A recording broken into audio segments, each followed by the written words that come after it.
Promo Tamil viewers எல்லாருக்கும் வணக்கம். இப்போ சிறகடிக்க ஆசை செய்தியில் இன்னைக்கு என்ன நடந்துச்சுன்னா, மனோஜ் அவர் கடையில் நாள் வியாபாரத்தை முடிச்சுட்டு வீட்டுக்கு வராது. விஜய் அவருக்கு ஆரத்திலாம் எடுத்து வரவேற்கிறாங்க. அதை பார்த்த முத்து கலாய்க்கிறாரு.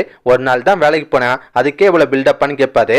உடனே விஜய் வந்து டே சுமார்ரா, அவனுக்கு எவ்வளோ கண்ணு பட்டுருக்குன்னு தெரியுமா, ஏன் நீயே அவன் மேலே கண்ணு வச்சிருப்பேன்னு சொல்கிறாங்க. அதுக்கு முத்து வந்து ஆமாம் இவர் பெரிய இவர் மேலே கண்ணு வச்சுட்டாலும் சொல்லி நக்கல் பண்ணுறாரு. மனோஜும் உள்ளே வந்தோன்னே சோபால் அப்படியே சுருண்டு படுப்பாரு. ரொம்ப டயர்டாக இருக்கு, என்னால் சுத்தமாக முடியலன்னு சொல்கிறாரு.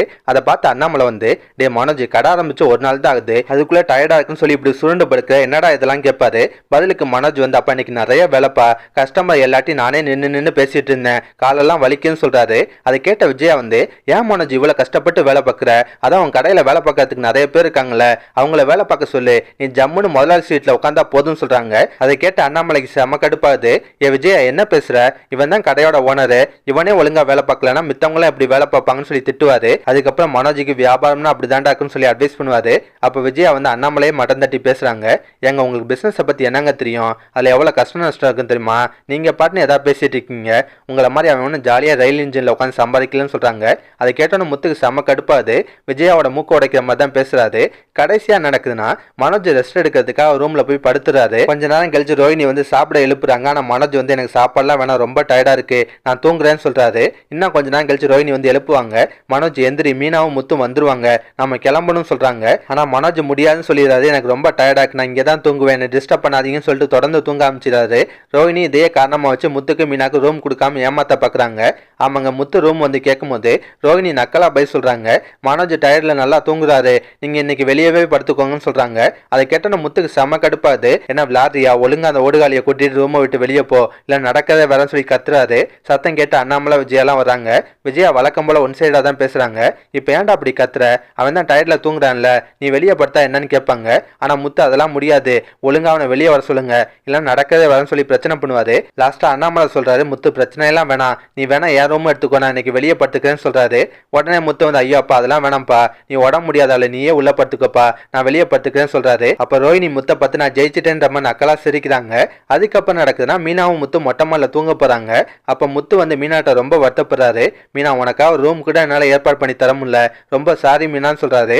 அதுக்கு மீனா வந்து அதனால என்னங்க, உங்க கூட இருந்தா போதும், மித்தப்படி எனக்கு ரூம் ஏசிலாம் தேவையில்லன்னு சொல்றாங்க. இருந்தாலும் முத்து மீனாட்ட ரொம்ப ஃபீல் பண்றாரு. கடைசியா நடக்குதுன்னா அடுத்த நாள் காலையில வீட்டுல இருக்க எல்லாருமே முழிச்சிடுறாங்க. ஆனா மனோஜ் மட்டும் தூங்கிட்டே இருக்காரு. ரோஹினி எவ்வளவோ எழுப்பி பார்ப்பாங்க, ஆனா மனோஜ் எந்திரிக்க மாட்டாரு, ரொம்ப டயர்டாக்குன்னு சொல்றாரு. ஒரு கட்டத்துல அண்ணாமலைக்கெல்லாம் செம கடுப்பாகுது. என்ன விஜயா இதெல்லாம், இவன் சீக்கிரமா போய் கடையை திறக்க வேணாமா, கொஞ்சம் கூட பொறுப்பே இல்லாம இருக்கான்னு சொல்லி திட்டுறாரு. விஜயாவும் போய் மனோஜ் எழுப்புறாங்க. மனோஜ் எந்திரிப்பான்னு சொல்லி கெஞ்சிட்டு இருப்பாங்க. ஆனா மனோஜ் தொடர்ந்து அடம் பிடிக்கிறாரு. லாஸ்டா அந்த இடத்துக்கு முத்து வருவாரு. மனோஜ் அடம் பிடிக்கிற விஷயம் முத்துக்கும் தெரிய வருது. அதோட தான் இன்னைக்கு சீரியல முடிச்சிருந்தாங்க. இதுக்கப்புறம் நடக்க வாய்ப்பு இருக்குன்னா முத்து வந்து மனோஜ் எழுப்புறதுக்கு ஏதாவது வில்லங்கமா பண்ணலாம். ஆமாங்க, ஒண்ணு முத்து மனோஜுக்கு பல்லாருன்னு ஒரு அடி வைப்பாரு. மனோஜ் வலி தங்க முடியாம ஐயோன்னு கத்திட்டு முழிப்பாரு. அப்ப முத்து வந்து மனோஜ் நல்லா திட்டுவாரு. என்னடா குழந்தை மாதிரி அடம் முடிச்சிட்டு இருக்க, சீக்கிரம் கடை கிளம்பி போடான்னு சொல்லி திட்டுவாரு. இல்லைன்னா முத்து வந்து இவனெல்லாம் பிள்ளை எழுப்புனா சரி வராதுன்னு சொல்லிட்டு ஒரு பக்கெட்ல தண்ணியை கொண்டு வந்து மனோஜ் மேல கொட்டுவாரு. மனோஜும் திடுக்கிட்டு முழிப்பாரு. அதுக்கப்புறம் முத்து வந்து மனோஜ் நல்லா திட்டி கடைக்கு வெட்டி விடுவாரு. இந்த மாதிரி சீன்லாம் வரலாங்க. அதுக்கப்புறம் நடக்குதுன்னா ஸ்ருதியோட அம்மா மனோஜ் கடையில ஒரு ஏசி வாங்கினாங்கல்ல, அந்த ஏசி அண்ணாமலை வீட்டுக்கே அனுப்பிடுறாங்க. அதை பார்த்தோன்னா முத்துக்கு செம்ம கடுப்பாது. சுதா கால் பண்ணி சண்டை போறாரு. இப்ப என்ன நாங்க உங்கள்ட்ட ஏசி கேட்டோமா, எதுக்கு தேவையில்லாம எங்க வீட்டுக்கு ஏசி அனுப்பிவிட்டீங்கன்னு கேட்பாரு. அப்ப சுதா வந்து இல்லப்பா உங்க வீட்டுல ஏசி இல்லைல்ல, அதனாலதான் என் புருஷன் உங்க வீட்டுக்கு இந்த ஏசி அனுப்பிவிட சொன்னான்னு சொல்றாங்க.